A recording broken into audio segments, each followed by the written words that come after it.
22 বছর পর জিতেছে, এটা তো অনেক এক্সাইটিং।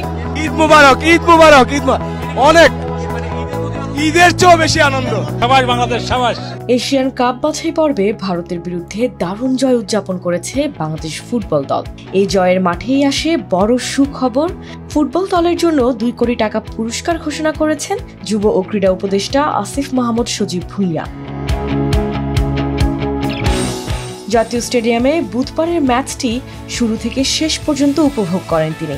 ম্যাচ শেষে ড্রেসিং রুমে গিয়ে খেলোয়াড়দের সঙ্গে উদযাপনেও যোগ দেন।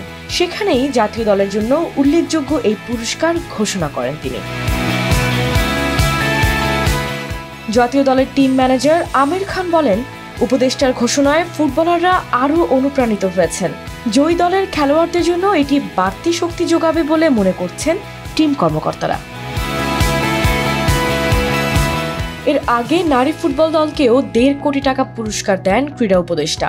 সাফ চ্যাম্পিয়ন হওয়ার জন্য 1 কোটি এবং এশিয়া কাপে কোয়ালিফাই করায় আরও 50 লাখ টাকা পেয়েছিল ঋতুপর্ণা মনিকার দল।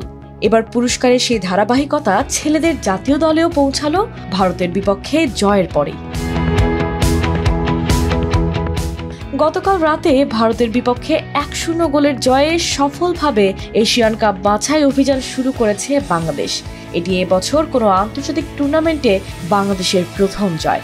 সব মিলিয়ে 2025 সালে এখন পর্যন্ত 8টি ম্যাচে 2টি জয় তুলে নিয়েছে দল। এর একটি এসেছে জুনে ভুটানের বিপক্ষে প্রীতি ম্যাচে।